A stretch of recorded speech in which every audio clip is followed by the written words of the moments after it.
Do what thou wilt shall be the whole of the law. Welcome, everyone. Happy equinox. Tonight, we are going to be celebrating a ritual of air for Horizon Lodge OTO in Seattle, Washington. So that will happen in about an hour. Until then, we have the stream of the air altar and the live chat going on. 93, Erica and Felipe and Catherine. For the most part, this is just going to be silent. You're free to chat as you will.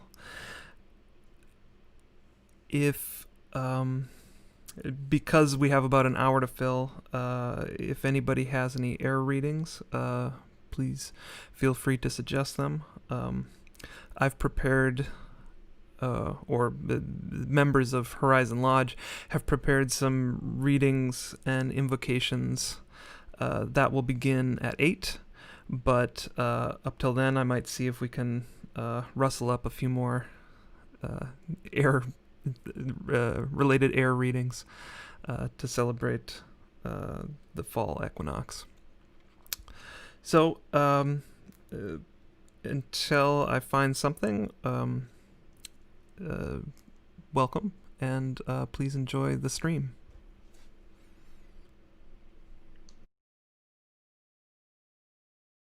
93, Mary.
93, everyone.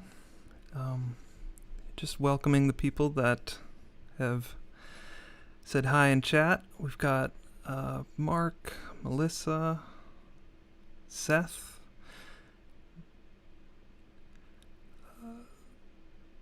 Layla, 93, and welcome. So I was digging around for a few more air-related things to read prior to the ritual beginning, and the ritual will begin at 8 for those of you just tuning in about 50 minutes. But just trying to find some more air-related things that we hadn't prepared in advance. In 777, on the column, the small selection of Hindu deities, the deities that are associated with air are the Maruts. Apologize if I'm saying that wrong. But here is a reading from the Rig Veda regarding the Maruts.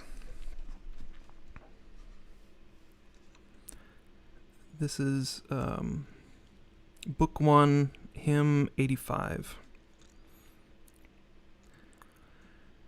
Those children of Rudra, when born, begin to hum, as by moving onward they nicely spread over.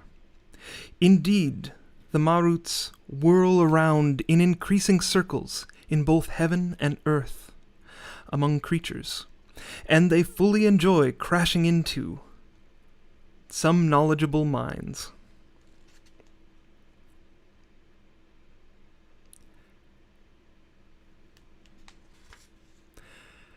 After growing up as Rudriyas, they whirl round confidently and occupy fully the vast space of sky above before they settle down below. Thereafter, by offering the ray of light produced up above to the sense faculties in man, they keep fondling the discharged rays like mothers. By holding down like mothers, applying ointment on babies, that pure ray produces a bright, shining effect. That then prevents all those cravings born of excessive fancies, and follow those up by dripping some shine into the active or moving ones to help those roll on. Those fanciful thoughts, when separated by a double-edged sword, turn good and lively, and the earlier decaying perception now becomes stable and fixed, and begins to glitter. Like a herd of bulls when unyoked, the silent particles of sound now freely move onward in human bodies, sprinkling the mind with that which enlivens it. Prior to that, the one which freely sprinkles in the bodies rushes out as a thunderclap hidden in sound, and then streams of angry fumes flow out, just like the excretion or dirty soil issuing out of the skin when very much rubbed. Further, bestowing to the mind those hot fumes that oozed out and remained afloat, the Maruts keep bearing the flow, holding those fumes with both hands. But once those get settled upon the widely spread out kusha grass, or brain cells, in the prepared dwelling, the sweetened juice of soma becomes most exhilarating to the Maruts. Coming from the wide firmament, and whirling round the dwelling of the mind, they quicken and increase the self-power of the intellect. Indeed, that which is known as Vishnu, like the weaver bird, drops honey from its own cell over the kusha grass, permeating and saturating the same. As if like warriors in battle, alert and eager to go for fighting, they move, as it were, by marching forward uniformly. A shine from even a single Marut like that from the kings, is enough to shake up the indifference of men, and is feared by all in this world. It is TAHVTI, the Shaper, which, by nicely removing the 1,000 prongs of electrical energy from the thunderbolt, brought it into existence. Then, in men, intelligence, or Indra, by cutting off and blowing away the cloud swelling up from a foaming ocean of thoughts, subdues the fire springing from water.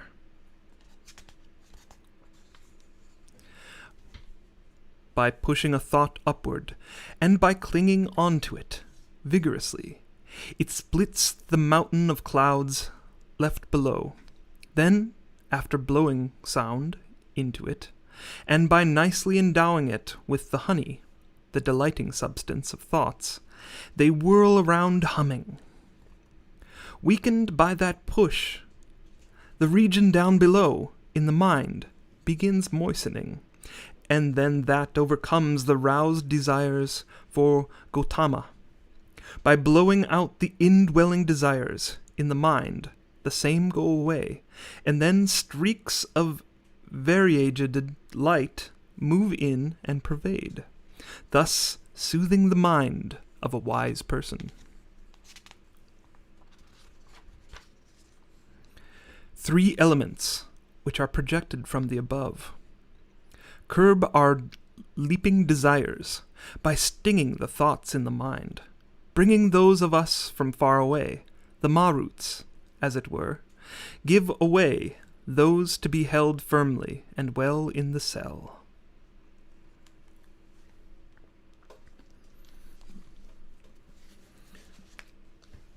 So that was a hymn to the Maruts from the Rig Veda.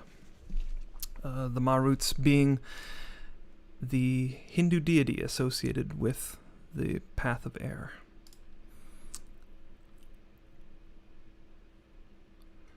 And 93 to everybody who's joined us in the chat.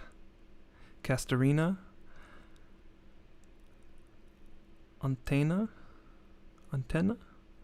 Mark. Oh, Mark says Cate is here too. Welcome, Cate. So I'm just doing a series of unprepared readings. The prepared readings will begin at 8. Until then, or until I find some more readings, please enjoy the live stream.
Found a few more readings, this time from the Book of Lies.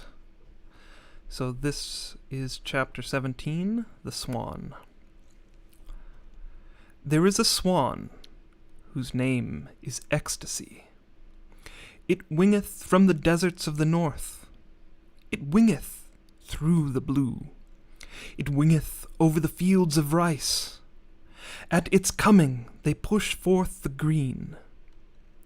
In all the universe, this swan alone is motionless. It seems to move, as the sun seems to move. Such is the weakness of our sight. O fool, criest thou? Amen. Motion is relative. There is nothing that is still.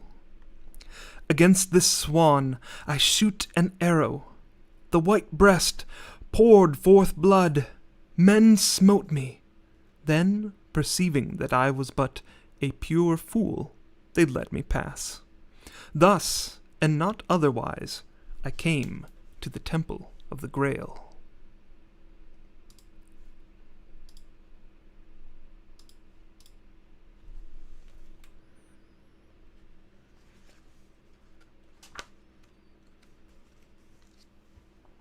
Chapter 61. The Fool's Knot. O fool, begetter of both I and not, resolve this knotty knot. O, I, this I and O, eo, yao, for I owe I to Nibbana's OE. I pay.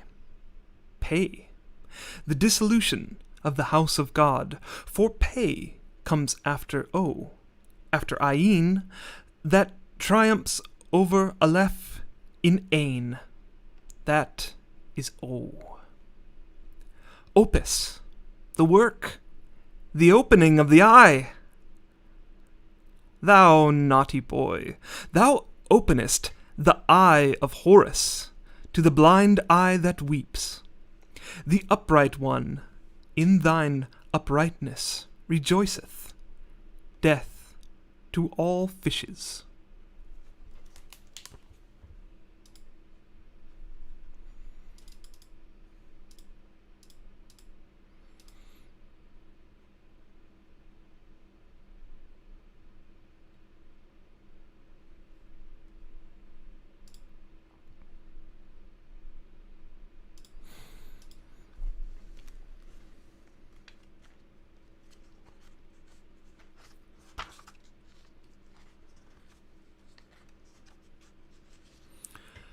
And there is another mention of the fool in chapter 78. More based on the fact that it mentions the tarot, of which the fool is said to be the beginning and the end. Wheel and woe. The great wheel of samsara. The wheel of the law, Dhamma. The wheel of the tarot, the wheel of the heavens, the wheel of life. All these wheels be one, yet of all these the wheel of the tarot alone avails thee consciously. T-A-R-O. Meditate long and broad and deep, O man, upon this wheel, revolving it in thy mind.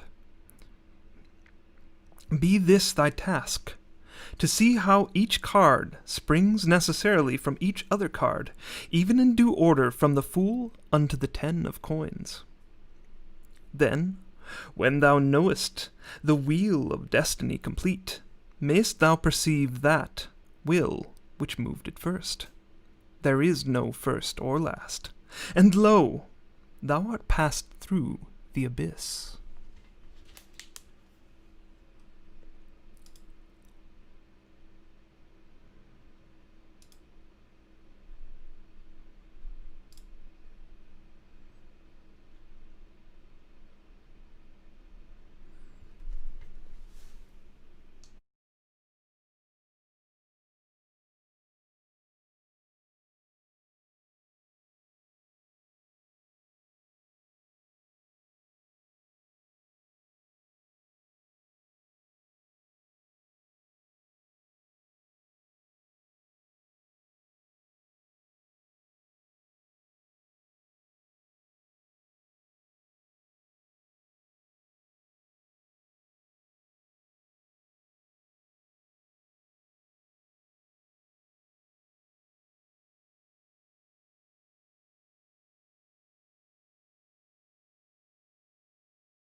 93, everybody. The ritual and prepared invocations will start in about a half an hour. Until then, I'm just reading random error-related and fool-related texts as they are requested, or we find them. So I have a request for some readings from Thelemic adjacent writers on the Fool. So this is from Oswald Wirth's, the English title is Tarot of the Magicians. One of Crowley's first decks was Wirth's deck, and it inspired probably a bit of what he did. And so this is the accompanying book that came with it. The order of the arcanas of the ancient tarots is marked in numerals from 1 to 21. Then comes the last composition, which is different from the others in that it has no numerical mark. Its rank is the 22nd, but symbolic value is equivalent to naught. For the fool is the person who does not count because of his lack of intellectual and moral existence. Insentient and irresponsible, he drags himself through life as a passive being who does not know where he is going and is led by irrational impulses. Not belonging to himself, he is as a being possessed. He is alienated in the full sense of the word. His costume is many-colored to show the multiple and incoherent influences which he constantly undergoes.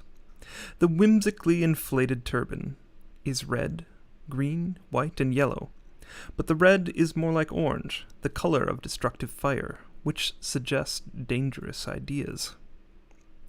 Just as a side note, we see that particular orange and those dangerous ideas in the tiger of the Thoth Tarot Fool. This is also the color of the stick, which the fool holds in his right hand. It is a useless burden to him, for he uses it neither as a walking stick nor for support. In fact, he uses it even less than the hermit does to sound the earth on which he is going forward. With his eyes lost in the emptiness of the clouds, the foolish man continues haphazardly on his way, following his impulses, without wondering where he is going. With his left hand, the fool holds on to a shoulder of a short, roughly hewn cudgel, from which hangs a bag, his treasure of odd and useless belongings. This sustains a wild idealism, hence the color of blue of the second stick. The fool's yellow stockings are slipping off and reveal what they should cover. This unseemly exhibition makes us think of what happened to Moses, who wanted to look Jehovah face to face. Just as the ineffable escapes us, so the indiscreet person has to be content with the view of creation which corresponds to the reverse of divinity. We must be sufficiently reasonable not to step outside the sphere which is bound by reason. The infinite is not yet within our powers of understanding, so that when we try to approach it, we are in danger of a fatal loss of reason. So, let us be careful when following the fool, who, bitten on his left calf by a white lynx, must perforce walk continuously, for the course of the wandering Jew has no aim or objective. It is pursued indefinitely, and is a complete waste. The lynx with piercing eyes is pursuing the insentient wanderer towards an upturned obelisk, behind which a crocodile lies in wait, ready to devour whatever is destined to return to chaos. That is to the primeval substance from which the ordered world was born. As a symbol of conscious lucidity and of remorse for faults committed, the lynx would restrain a person capable of discretion. But far from stopping the fool, the bite hastens his course towards his inevitable destiny. It is not stated, however, that the fool cannot recover his senses, for a deep red-colored tulip, suggesting active spirituality, whose petals are not withered, grows at his feet. If this flower is not dead, this means that the spirit does not entirely abandon the innocent but irresponsible people. The fool, moreover, is wearing a valuable gold belt, which clashes with the poverty of the rest of his clothes. This belt is made up of plates, probably 12 of them, by analogy with the zodiac, for it encircles the body of a cosmogonic person of extreme importance. In fact, the fool represents all that is beyond the sphere of the intelligible, hence the infinite outside the finite, the absolute enclosing the relative. He is Apsu, the bottomless deep, the ancestor of the gods, who were sent by these same gods outside the world when they resolved to create supreme power for themselves. For Apsu was happy in his infinity, and roamed there with delight, and refused to leave it. He would never have created anything if his union with the undifferentiated and primordial substance had not, unknown to him, made him father of the first divine couple. This firstborn pair, holding each other, began to dance in a circle. That is, they began to evolve in circular movements in the ether, so creating in it the first generating movement of all things. But let us keep away from all anthropomorphism and picture the son and daughter of Apsu, for their nebulous form is related to that of the Ophidians, and no doubt more especially to that of Ouroboros, the serpent who bites his own tail. The fool's belt makes a very likely allusion to this. The circle formed by the belt may, moreover, be composed more simply to the alchemists, Alum, whose sign is not in an exact circle.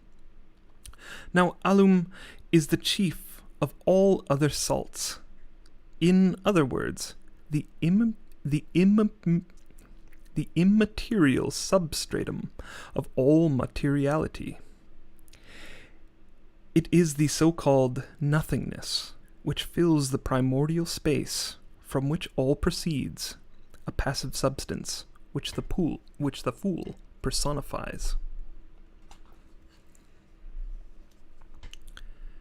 This foolish man puts us on our guard against digression, which lies in wait for us as soon as we tend to pass the boundaries of what is real, which 1 and 21, Aleph and Tau, make the beginning and the end. The numberless arcana is related to what does not count, to the unreal phantom which we evoke in the name of nothingness, as opposed to the all-in-one, outside which no existence is at all conceivable. The wise man cannot be fooled by words. Far from an exterior objectifying of the verbal negation of being, he seeks the fool within himself, becoming conscious of the emptiness of the narrow human personality, which is so prominent in our poor concerns. Let us learn that we are nothing, and the tarot will have instructed us in its deepest secret. The constellation which befits the symbolism of the last arcana of the tarot is that of Cepheus, king of Ethiopia, the husband of Cassiopeia, and the father of Andromeda. These being Arcana II, the priestess, and the naked girl in Arcana 17, the star. This African monarch is black in color, the color which we give to the fool. Although, I'm not going to read the rest of this.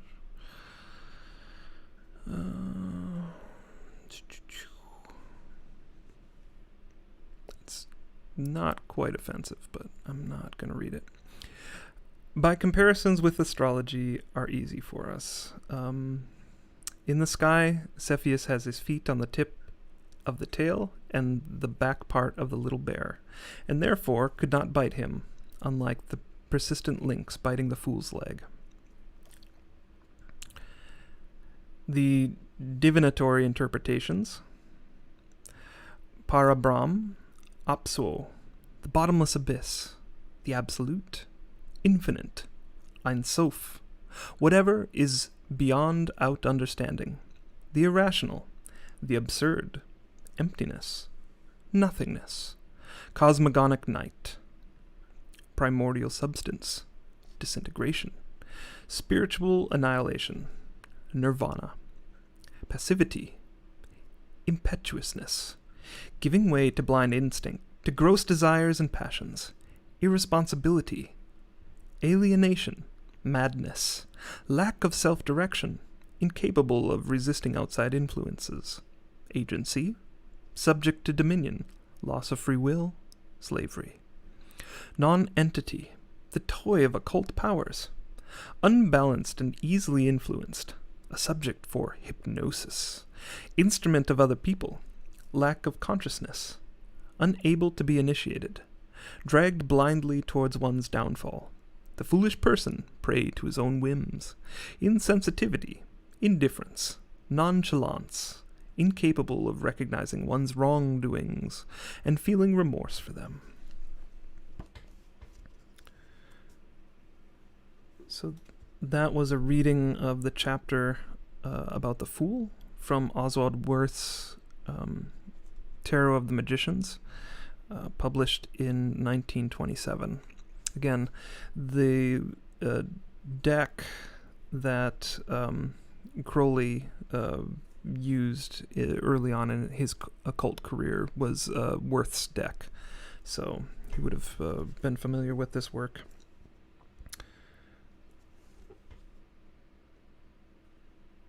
And this is the English translation, first translated in 1985.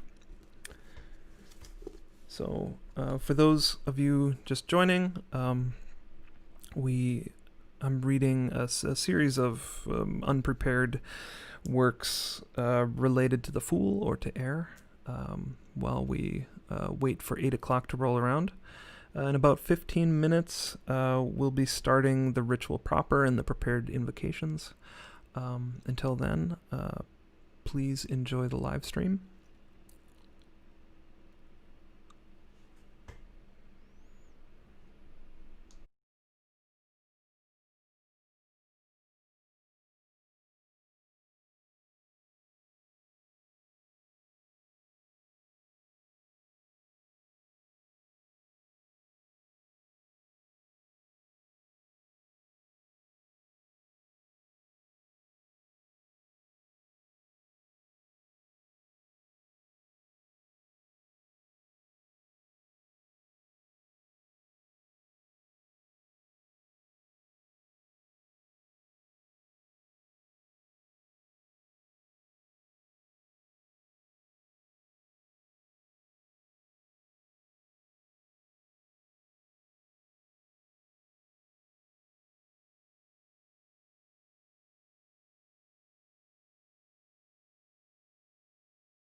Spirit of light, Spirit of wisdom, whose breath gives and takes away the form of all things.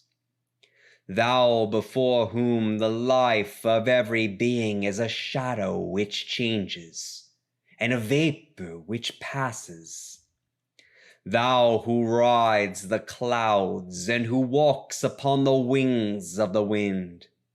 Thou who exhales, and endless space is peopled. Thou who inhales, and all that came from thee returns unto thee.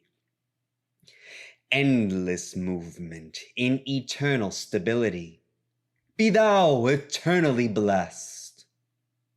We praise thee and we bless thee in the changing empire of created light, of shadows, of reflections, and of images. And we aspire unceasingly to thine immutable and imperishable brilliance. Let the ray of thine intelligence and the warmth of thy love penetrate unto us. Then what is volatile shall be fixed. The shadow shall be a body. The spirit of air shall be a soul. The dream shall be a thought. And we shall no longer be swept away by the tempest, but we shall hold the bridle of the winged steeds of the morning, and we shall direct the course of the evening winds to fly before thee.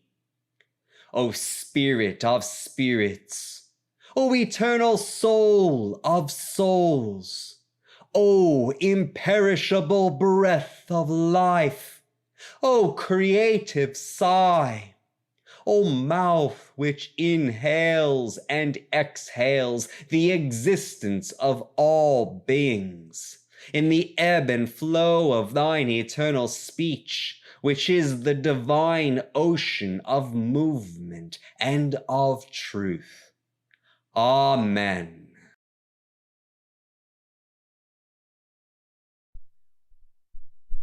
Welcome again, everyone, to Horizon Lodge's celebration of the Ritual of Air. Happy Equinox. So, how the format for the ritual, there's going to be a series of invocations. You just heard Brother Jim with the prayer of the Sylphs.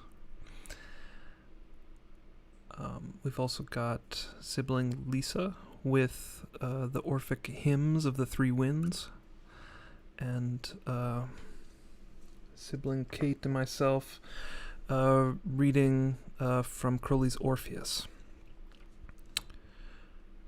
After the readings, we will begin the drumming and chanting. You are very welcome to chant along.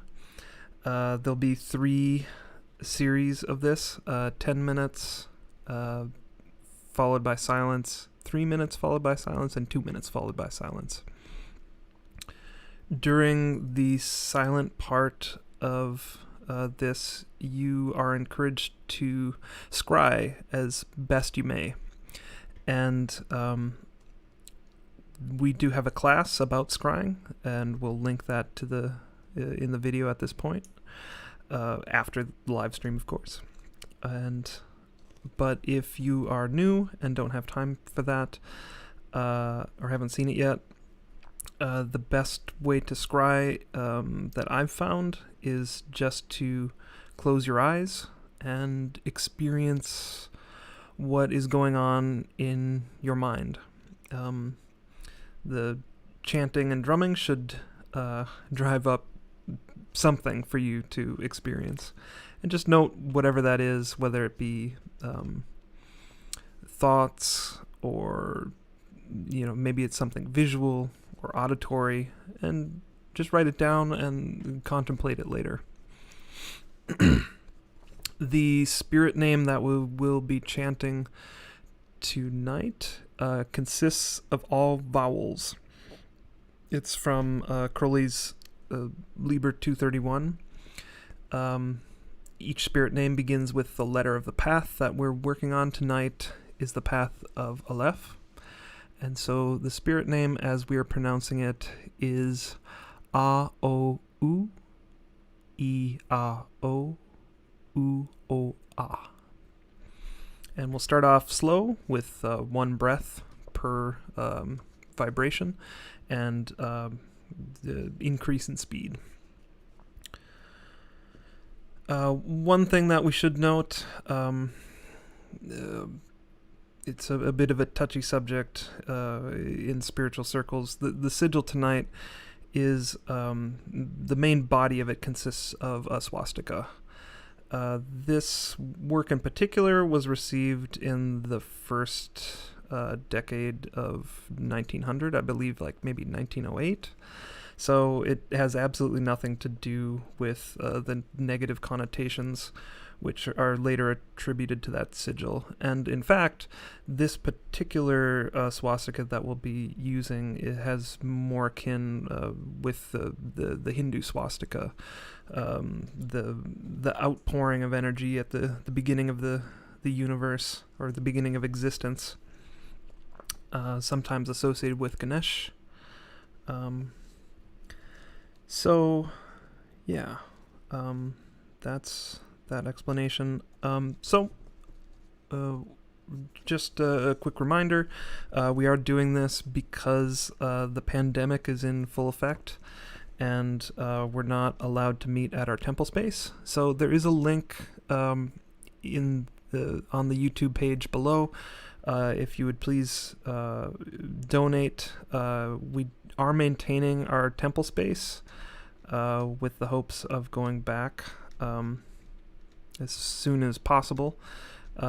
So any donations are appreciated. Further, when we do go back, you are very welcome to join us in our temple space in Seattle in Lower Magnolia. We've been in the Seattle area for many decades. But yeah, you're welcome to join us where we do rituals like this in person. We'd love to meet you all. And we also do mass rituals, which you can see streamed on Facebook, a variation that's streamed on Facebook, and also classes. So we look forward to that happening. So, without further ado, let us start. I've got a selection of readings of Crowley writings from Aleister Crowley related to the Fool and of this path, and then we will also get into the invocations.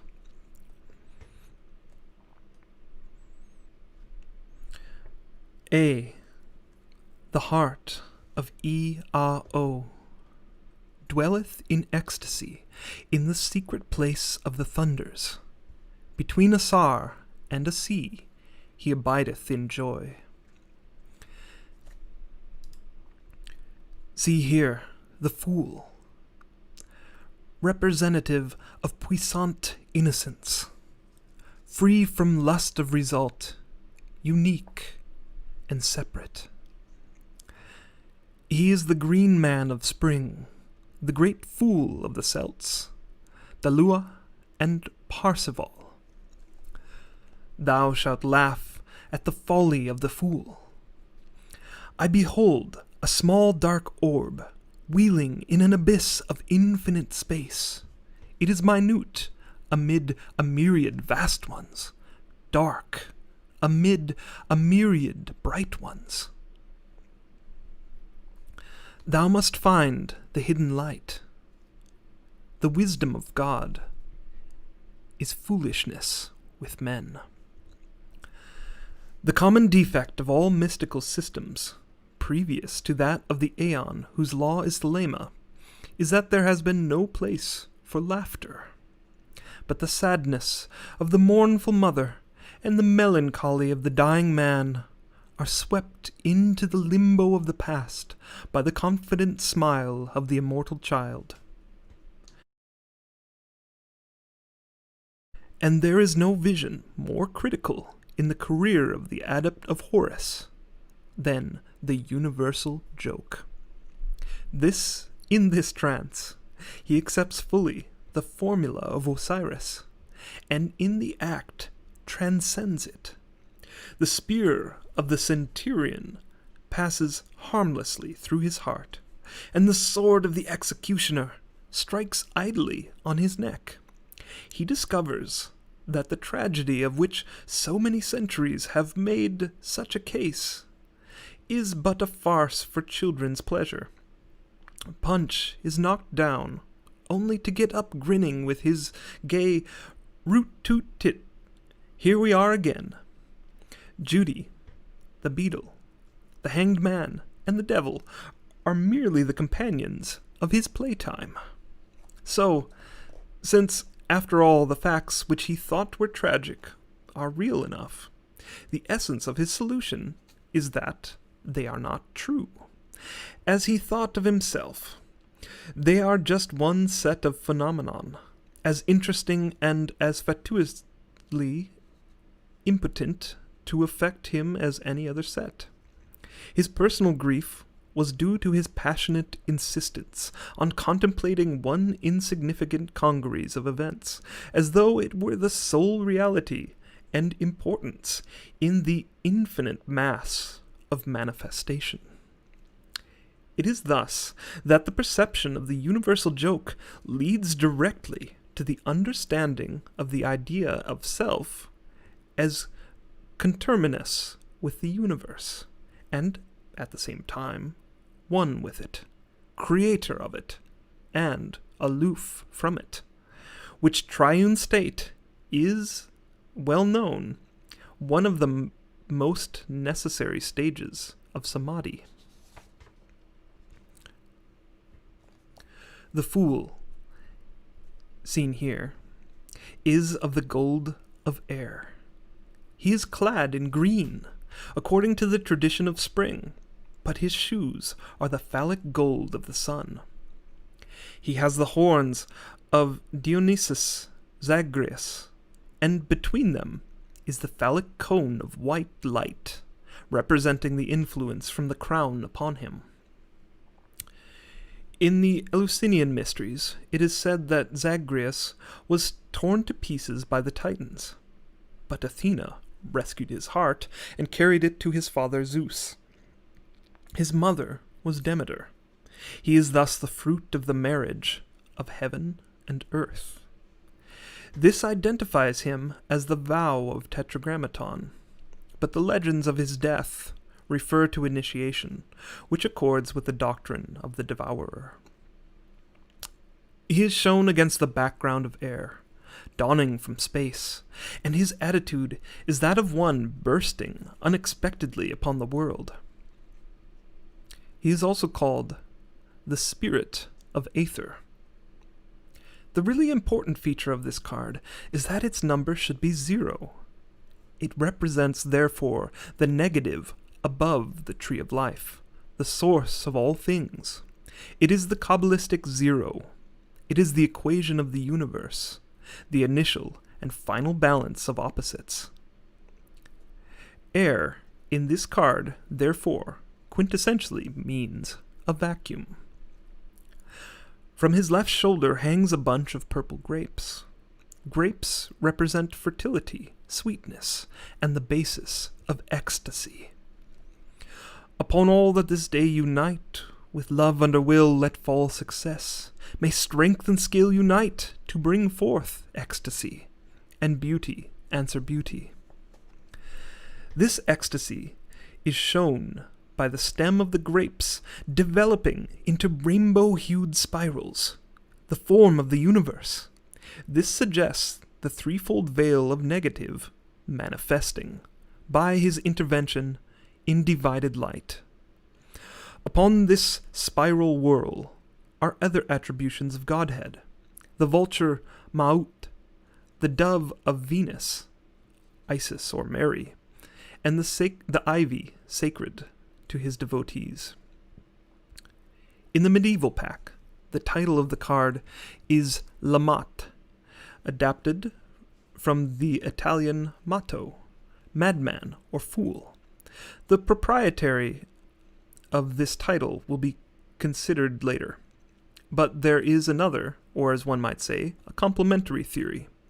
If one assumes that the tarot is of Egyptian origin, one may suppose that Mat, this card being the key of the whole pack, really stands for Maut, the vulture goddess, who is an earlier and more sublime modification of the idea of Nuit than Isis. There are two legends connected with the vulture. It is supposed to have a spiral neck. This may possibly have reference to the theory, recently revived by Einstein, but mentioned by Zoroaster and his oracles, that the shape of the universe, the form of that energy, which is called the universe, is spiral. The other legend is that the vulture was supposed to reproduce her species by the intervention of the wind. In other words, the element of air is considered as the father of all manifested existence. Between his feet and the Nile, with its lotus stems, crouches the crocodile. This same doctrine of maximum innocence, developing into maximum fertility, is found in ancient Egypt in the symbolism of the crocodile god Sebek. The tradition is that the crocodile was unprovided with the means of perpetuating his species. Compare what is said above about the vulture Maut. Not in spite of, but because of this, he was the symbol of the maximum of creative energy. This card, therefore, is both father and the mother in the most abstract form of these ideas. This is not a confusion, but a deliberate identification of the male and the female, which is justified by biology. The fertilized ovum is sexually neutral. It is only in some other determinant that the course of development which decides the issue. Resuming all his many forms and many colored images in the center of the figure, the focus of the microcosm is the radiant sun. The whole picture is a glyph of creative light. He holds the male element of fire, the female element of water, the sword of air, and the disk of earth.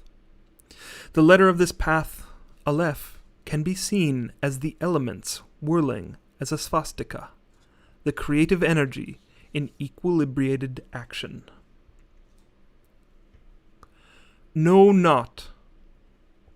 All ways are lawful to innocence. Pure folly is the key to initiation. Silence breaks into rapture. Be neither man nor woman, but both in one.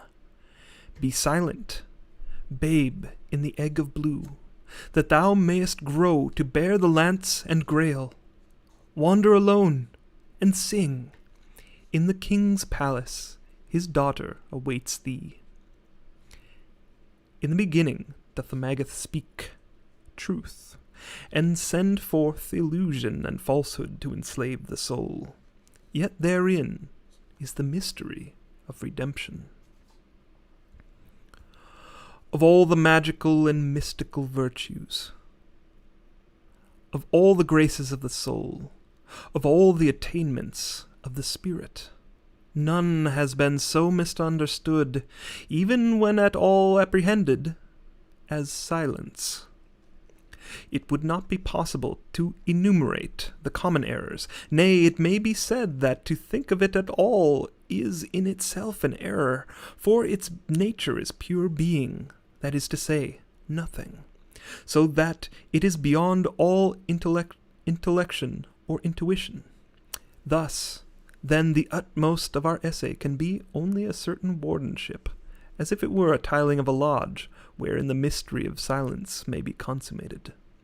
For this attitude, there is a sound traditional authority, for Hippocrates, god of silence, is called the Lord of defense and perfection and protection.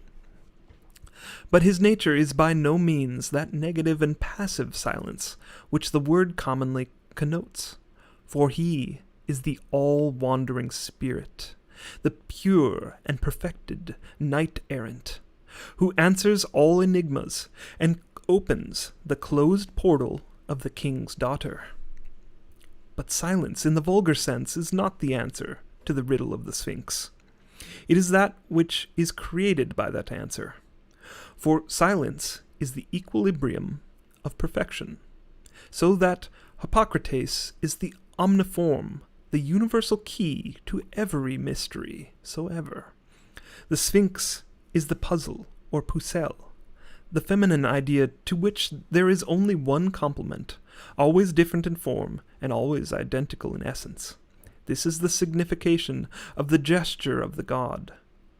It is shown more clearly in his adult form as the Fool of the Tarot, and as Bacchus Diffuus,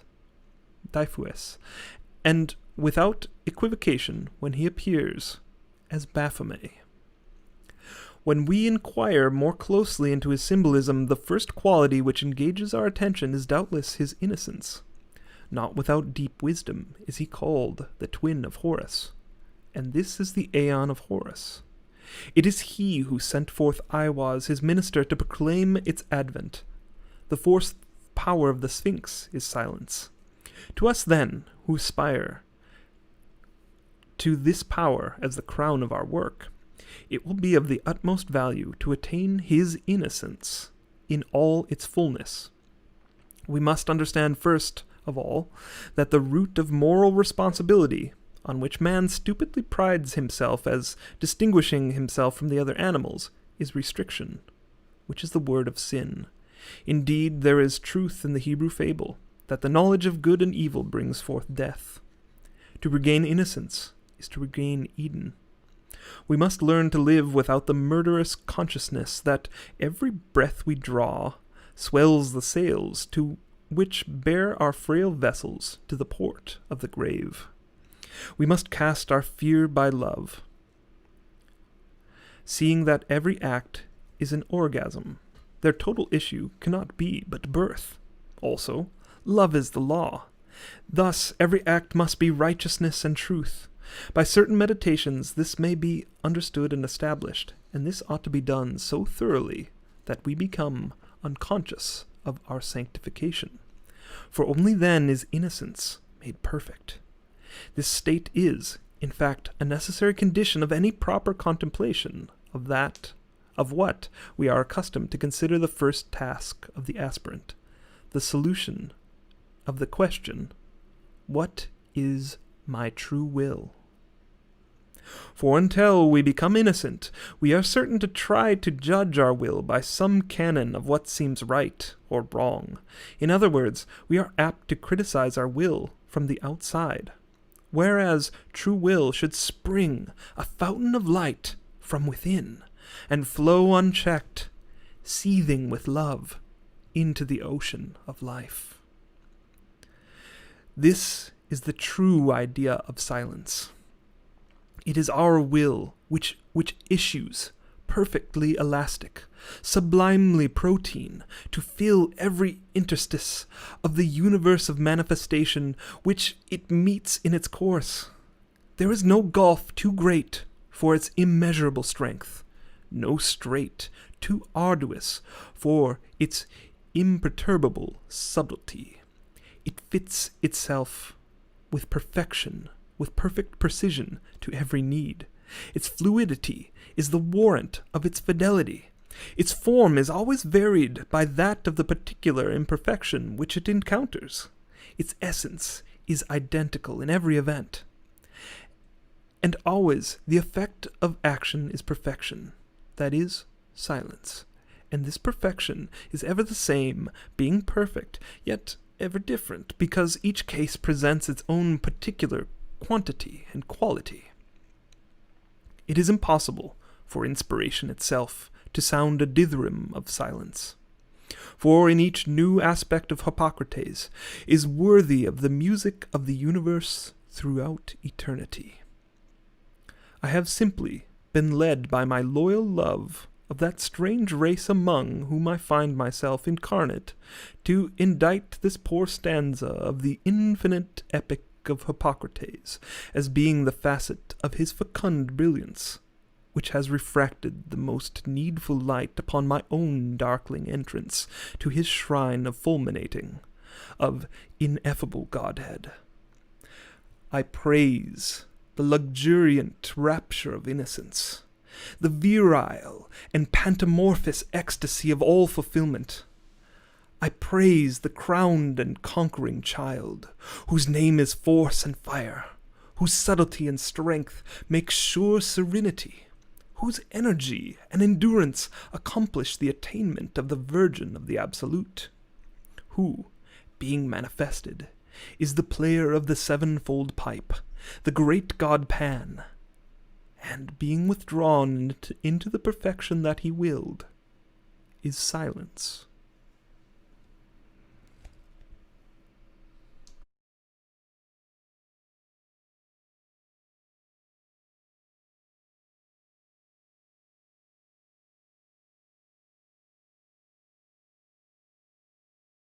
The fire knows its master. They flicker and flare. Dread dogs of disaster, wild slaves of despair. Faster and faster my soul is aware of a sound that is dimmer and duller, wide wings adrift of the air.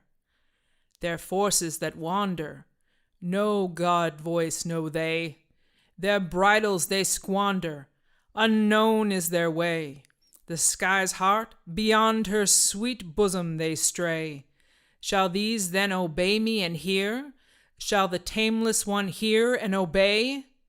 From secretest places, whence darkness is drawn, where terrible faces enkindle the dawn, from wordless, wide spaces, the ultimate lawn, come forth, I invoke thee, O wind, come forth to meet me as fleet as a fawn.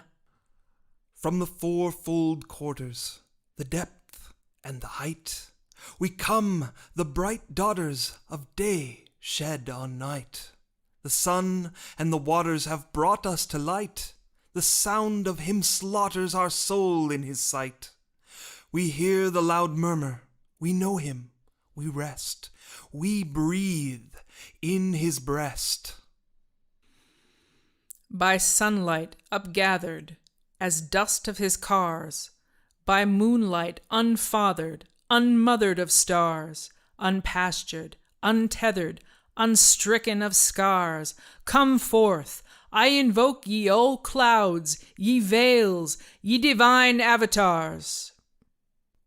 Sun's spirit is calling, we gather together, white wreaths as appalling pale ghosts of dead weather, the veils of us falling on snow height and heather, or hovering and scrawling strange signs in the aether. We hear the still voice, and we know him, we come, we are sightless and dumb. More frail than your friends, the clouds borne above, the light of thee blends with the moon and her love. Thy spirit descends as a white-throated dove. Come forth, I invoke thee, O mist, and make me a sharer thereof. From valleys of violet my shadow hath kissed, from low-lying islet a vision of mist. The voice of my pilot steals soft to insist, O azure of sky, let me pass to the tryst. I hear the low voice of my love, and I rest, a maid, on his breast. Dim lights shed around me, in many a form, like lovers surround me, O tender and warm. They hunt me, they hound me, they struggle and swarm. Come forth, I invoke ye united, the manifold shape of the storm. Wide-winged, many-throated, colossal, sublime, I come and am coated with feathers of time. I hear the deep note, head my pinions to climb, the roar of devoted large limbs, of the mime that mocks the loud lords of Olympus. We mingle, I wake, I come with the sound of a snake. O storm many-winded, O life of the air, thou angry and blinded hath sky for thy share. Freezing Boreas, your wintry breezes make the world's lofty air quiver. Come from the snowy Thrace, dissolve the rebellious alliance of clouds and moist air. Turn the water to rushing drops of rain, bring fair weather everywhere. Brighten ether's face as the sun's rays shine upon the earth. O Zephyros, western breezes born of the open sea, ethereal wanders, as you blow gently, your whisper brings rest from toil. Vernal, meadow haunting, you are loved by harbors because to ships you bring a gentle passage. Soft, light wind, come in a generous spirit, blow in unblemished ways. O airy, O invisible, O light-winged ones. O Notos, quickly leaping to the moist air, as both of your swift wings vibrate. O Father of rain, come, riding the southern clouds. Zeus did grant you this lofty prerogative, to send the rain-giving clouds from sky to earth. For this we pray to you, O Blessed One. Take delight in our sacrifice. Do send fruit-nourishing rains to Mother Earth.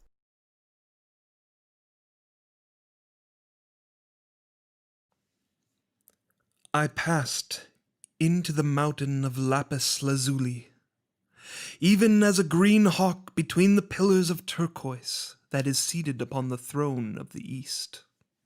So came I to Duant, the starry abode, and I heard voices crying aloud, O thou that sittest upon the earth!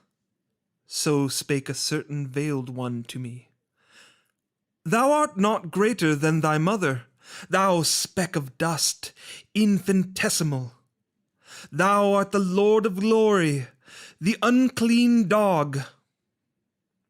Stooping down, dipping my wings, I came unto the darkly splendid abodes. There, in that formless abyss, was I made partaker of the mysteries of verse.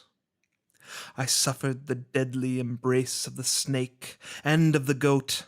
I paid the infernal homage to the shame of Chem.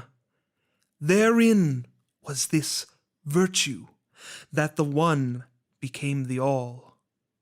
Moreover, I beheld the vision of a river. There was a little boat thereon, and in it, under purple sails, was a golden woman, an image of a sea wrought in the finest gold. Also, the river was of blood, and the boat of shining steel. Then I loved her, and loosing my girdle, cast myself into the stream. I gathered myself into the little boat, and for many days and nights did I love her, burning beautiful incense before her. Yea, I gave her of the flower of my youth. But she stirred not. Only by my kisses I defiled her, so that she turned to blackness before me. Yet I worshipped her, and gave her of the flower of my youth. Also, it came to pass that thereby she sickened and corrupted before me. Almost I cast myself into the stream. Then, at the end appointed, her body was whiter than the milk of the stars, and her lips red and warm as the sunset, and her life of a white heat, like the heat of the midmost sun. Then rose she up from the abyss of ages of sleep, and her body embraced me. Altogether I melted into her beauty, and was glad. The river also became the river of Amrit, and the little boat was the chariot of the flesh, and the sails thereof the blood of the heart that beareth me. O serpent woman of the stars, I, even I, have fashioned thee from a pale image of fine gold.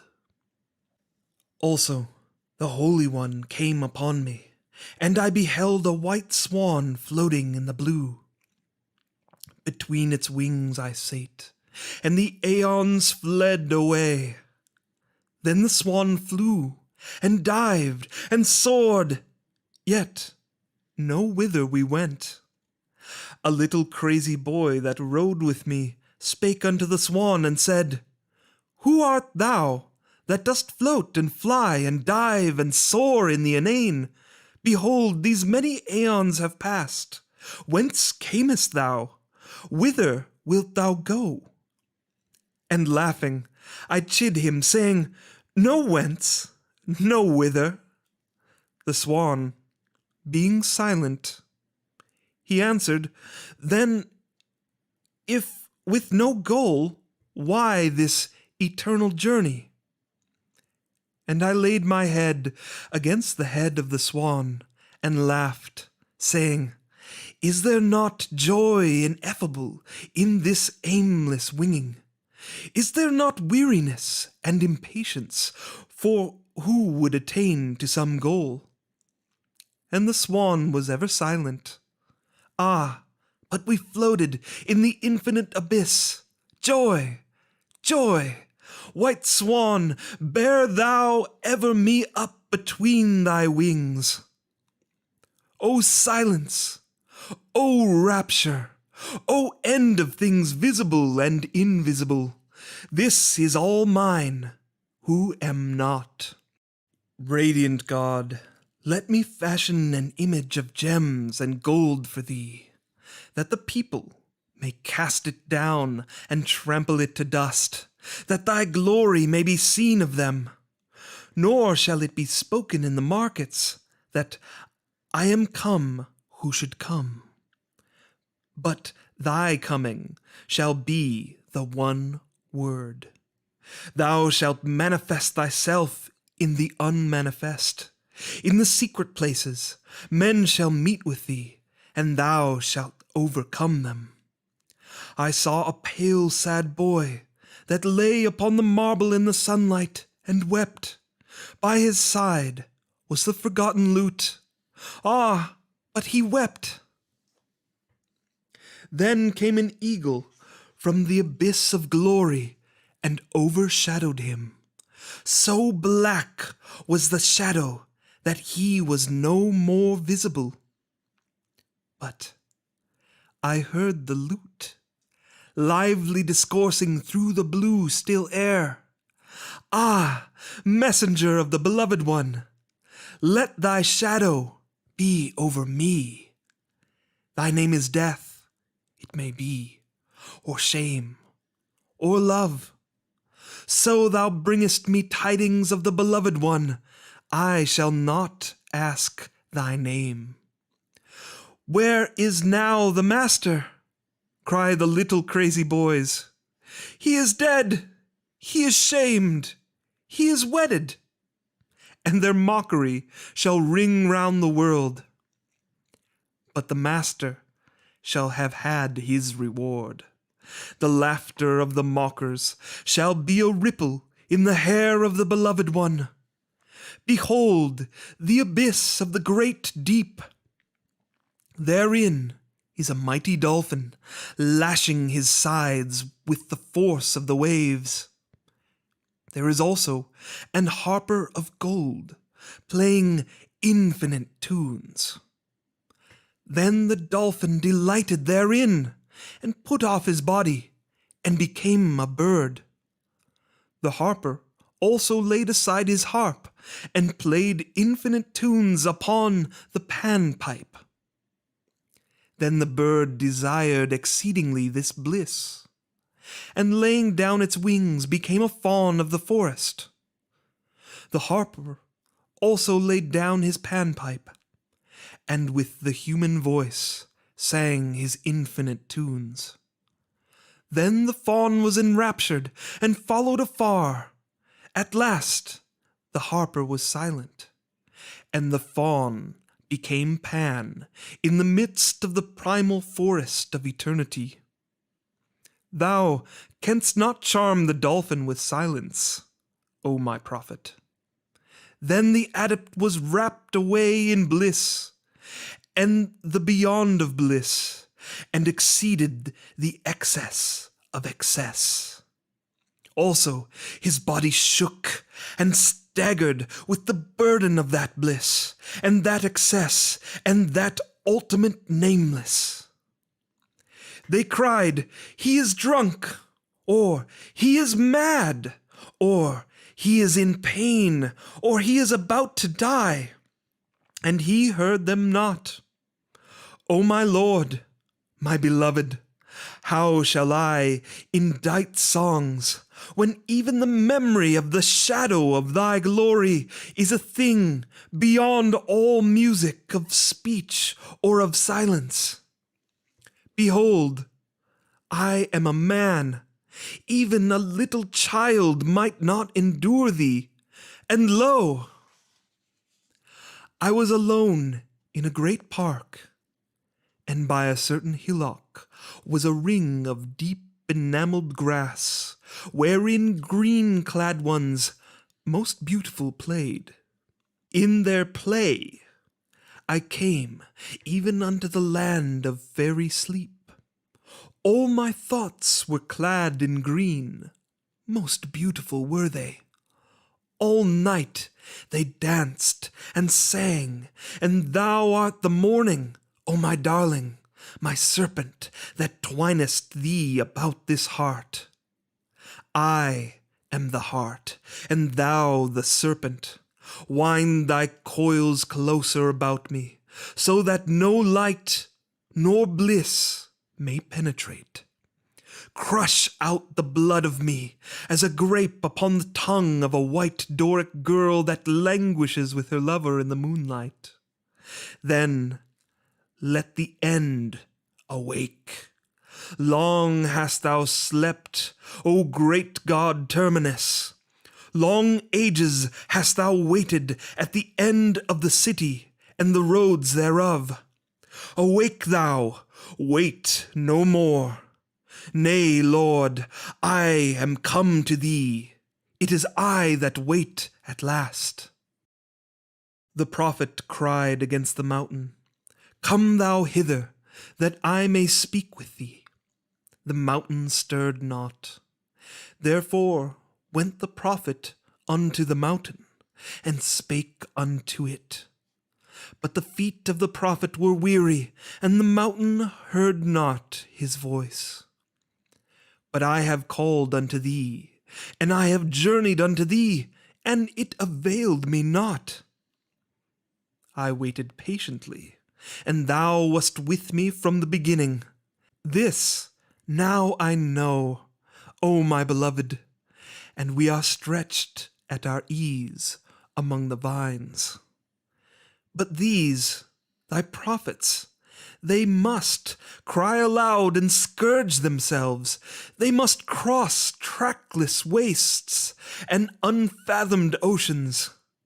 To await thee is the end, not the beginning.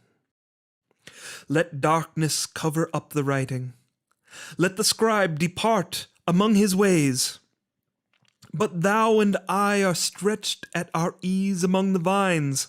What is he? O thou beloved one, is there not an end? Nay, but there is an end. Awake, arise, gird up thy limbs, O thou runner, bear thou the word unto the mighty cities, yea, unto the mighty cities.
come back to your bodies if it be your will, or pause the video if you need some more scrying time.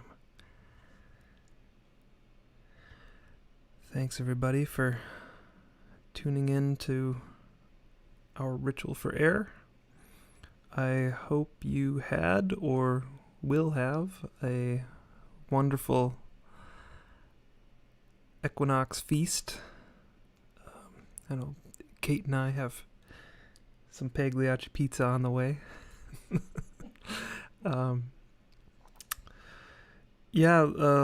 If you like this video, just I guess click like on it and subscribe to our channel for more rituals and classes. There are a whole host of these particular rituals online. In the elemental vein, there was the spring equinox for fire and the summer solstice for water. Coming up in the next couple months, we will be returning back to the beginning of the planetary cycle. We haven't done Luna or Mercury yet, so we'll do those two in the next 2 months. And then our winter solstice ritual will be Saturn, which will also count for Earth, since there is no soul Earth path for these particular spirits. So stay tuned for that.